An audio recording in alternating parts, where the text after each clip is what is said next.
Olá pessoal, sobre o nosso caso de ética médica, sempre a gente tem questionamentos e dúvidas em relação a isso. Então é bom a gente ter um entendimento do Código de Ética Médica, dos códigos de conduta hospitalar. A gente tem que sempre estar de olho nisso para a gente não cair em contradição e também agir de uma forma antiética, né, incorreta, e aí ser levado até para uma comissão de ética médica. Então no nosso caso clínico aqui, o questionamento é o seguinte: esse residente, ele pode operar sozinho ou você deve aguardar chegar o preceptor, né? Não só numa situação de emergência, numa situação eletiva. Se o residente chegar lá, olha, eu vou operar uma hernia inguinal, e ele colocar o paciente, fizer o aviso e colocar o paciente no centro cirúrgico, ele pode operar esse paciente sozinho? Então, em relação a isso, sempre você deve fazer anestesia para o residente, mesmo sem o preceptor. Ah, mas não pode no meu hospital. Tudo bem, mas segundo o Código de Ética Médica, os médicos são responsáveis pelos atos. Eles não precisam ser especialistas para fazer alguma especialidade. Obviamente que os hospitais não deixam os médicos fazerem isso, mas todo mundo que tem CRM tem capacidade técnica, teoricamente, de fazer uma cirurgia, né? Isso está no nosso Código de Ética Médica, isso é regulamentado pela nossa profissão. Então, toda vez que chega um aviso de cirurgia, mesmo se for o residente que vai operar, você tem que operar, tem que fazer anestesia para este colega, né? O residente, ele já tem CRM, ele não deixa de ser colega da gente, né? Então, aqui deve-se fazer anestesia sem questionar.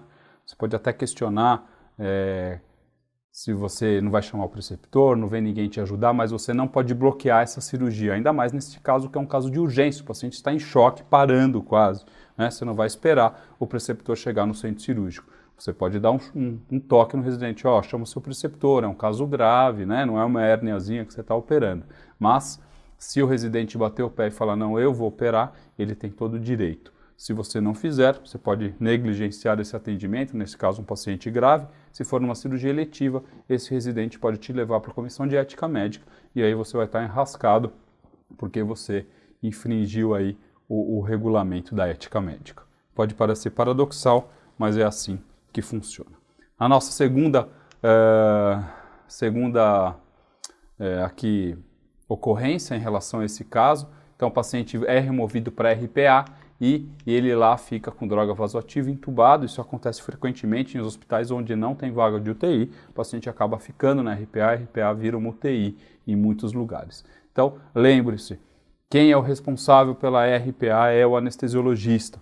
Então, a resposta aqui é o anestesiologista. Então, você não pode delegar o pós-operatório para o residente. Isso eu vejo em alguns hospitais públicos. É comum que, vocês querem operar, vocês tomam conta do paciente no pós-operatório dentro do centro cirúrgico. Não é verdade isso. A responsabilidade é sempre do anestesiologista, não é do residente da cirurgia, não é do preceptor da cirurgia, não é do chefe da cirurgia e não é do diretor clínico do hospital. A responsabilidade do paciente dentro do centro cirúrgico, até que ele saia da porta do centro cirúrgico, é do anestesiologista, seja ele indo para o quarto, seja ele indo para a UTI. Então a responsabilidade sempre é nossa. Então não delegue essa responsabilidade para os outros colegas das outras especialidades. A responsabilidade é da equipe de anestesia sobre esse paciente. Então aqui a resposta é o anestesiologista.